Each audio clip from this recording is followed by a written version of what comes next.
Hi, good morning. Welcome to the Joy Business Report. Coming up, banking consultant Dr. Richmond Otuahene joins calls for finance ministers to be sanctioned when they breach the Fiscal Responsibility Law to protect the Bank of Ghana from undue pressure. Meanwhile, the Bank of Ghana justifies almost 61 billion cedi record loss, saying it had to absorb about 50% of Ghana's domestic debts to qualify for an IMF program. Plus, smallholder farmers reiterate the need to scrap import duties on agric inputs to make farming less costless and attractive. Details coming up.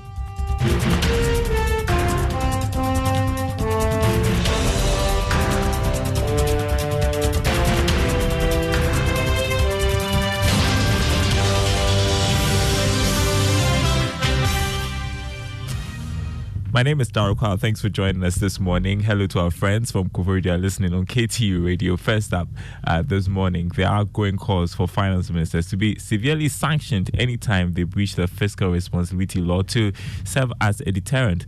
Banking consultant Dr. Richmond Otuahene is of the view that such punishment will protect the public purse and enforce a fiscal discipline on managers of the country's fiscal policies. Now, the Bank of Ghana recently announced that it is crucial to write off some of government's debt to help in the economic recovery process under an IMF program. Speaking to Joy Business, Dr. Otuahene emphasized that such actions will spare the Bank of Ghana from unnecessarily stepping in to help the government when it borrows recklessly. There is a proverb that cut your coat according to your cloth. If you knew this is the revenue you will generate, you don't promise heaven and earth everything you want to do within a period of time. And again, the expenditure side, if you look at all that we are saying, all the time is falling on the public. Nobody looks at the other side of it, that we carry such a load, the numbers of ministers and what have you, but it seems that we want to take the softer spot, get people to suffer, and let us do it this way. But if you don't do that, now Bank of Ghana, the mother of the banks, are being called to do. So for me, there were options since 2019. I think we haven't met the fiscal responsibility of 5%. It goes 11.9, 14 point something.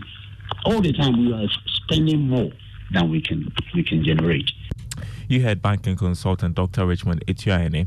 Now, the Bank of Ghana has assured that it is not bankrupt but financially sound to carry out its mandate. There's more from a statement issued by the Bank of Ghana following reports that it is now insolvent after the almost 61 billion cedi loss posted last year. The statement maintained that central banks around the world, just like the Bank of Ghana, are not commercial banks. Therefore, the current laws has very little impact on its operations. The Bank of Ghana is therefore assuring the public that it remains committed to the highest standards of prudent management and transparent accounting and audit practices. On the almost 61 billion Ghana cedis loss for last year, it argued that the situation came about as a result of the central bank being forced to step in to absorb almost half of Ghana's total debt stock. This singular act, according to the Bank of Ghana, led to significant impairment losses, bringing the total impairments of government holdings to 48.4 billion Ghana cedis. In a related development, the Bank of Ghana has also been responding to concerns raised by the minority grouping in Parliament on its operations. First is a significant jump in the vehicle maintenance cost.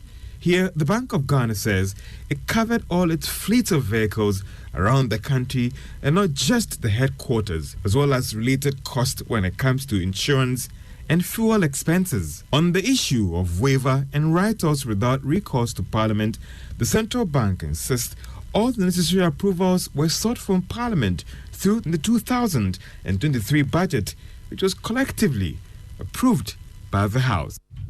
Judge Rafi, with that report, the internal audit agency is appealing to the Ministry of Finance to apply sanctions on heads and boards of public institutions that do not adhere to the Public Financial Management Act.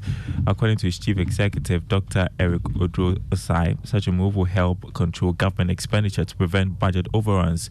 The recent 2022 Auditor General's report uncovered financial irregularities of about 15 billion cedis among state institutions. Speaking at a post-media budget forum organized by the Institute of Chartered Accountants Ghana, Dr. Drosai, said his outfit has already begun publishing names of public institutions that failed to submit quarterly internal audit reports. From the internal audit agency's point of view, we have started naming and shaming by publishing names of institutions that fail to submit the required quarterly internal audit report. By the PFA regulations, we are allowed to publish names of heads of institutions and names of board of directors of these institutions. And that is the next stage where we will go. Application of sanctions regime does not lie in our bosom as I lies in the bosom of the Ministry of Finance. And I want to see it being applied, whether search information or withholding of applications. We want to see it being applied. And accountants, let us be very careful, because once Ministry of Finance cracks their way, our organizations are going to suffer. As professionals, we should not allow our organization to suffer. That was CEO of the Internal Audit Agency, Dr. Eric Odosai. Now, some players in the agri sector are predicting prices of food will increase further due to what they describe as ineffective policies to control inflation. Their comments coming on the back of inflation for the month of July, increasing marginally to 43.1%. Chief Executive of the Chamber of Agribusiness Ghana, Anthony Morrison, tells Joy Business urgent steps must be taken to control the rate of inflation. And we also use rudimentary technologies. So if government is not making effort to bring in a lot of youth, invest into the industry, I can tell you for the next 6 months, we are going to see a lot of food increase. Stability will come because of tomatoes. Now you are seeing the benefit of the short period that we've done production. Major season will come, but major season we've done limited because of the cost of fertilizers, inputs, and a lot of. Meanwhile, the Peasant Farmers Association of Ghana is asking government to scrap import duties on agro inputs, indicating it's hurting the operations. Executive Director of the association, Charles Nyaba, said high cost of farm inputs could also be blamed for the increasing prices of food. One other variable which is even more damning is government introducing import duties on agro inputs, which used not to be the case. So you take most of the agro inputs like fertilizer, seeds, veterinary medications, farm machineries, equipment, all of them. There are instances that the cost of the input is the same as the cost of the import duties.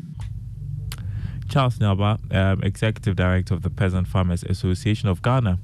In other news, economist Professor Peter Korte is calling on government to prioritize the establishment of a national carrier as a form of tourism and foreign exchange earner.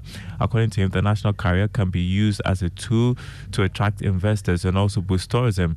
Professor Korte was speaking to Joy Business after government announced its intention to partner some international carriers to set up a national airline. See, with a national carrier, when it's flying around, the name is just on it. It attracts people. You're able to have direct flights from several countries. So that brings in tourists. But for that, it's not just the carrier. You should also have tourist sites that you market on the national carrier. If you fly Ethiopian Airways, for instance, you see they have a whole documentary on Ethiopia. They have about 10 major sites that you should see. So before you even touch down, they have this military base that is like several kilometers, about 70 to 80 kilometers. Huge. They have other places that they market on their carrier. If we have a national carrier, we could do same. We market our products, market our country, market our sites, and people will certainly fly in knowing that there's a direct flight.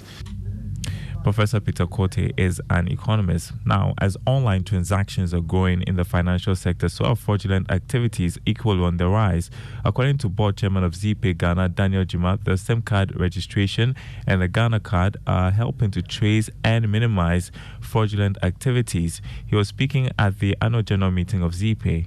We have a unique security system. We work with the Cyber Security Agency on all the agencies, and therefore, I won't say we have eliminated it totally, but we have taken it to the barest minimum. The national identification card has helped a lot, and also the SIM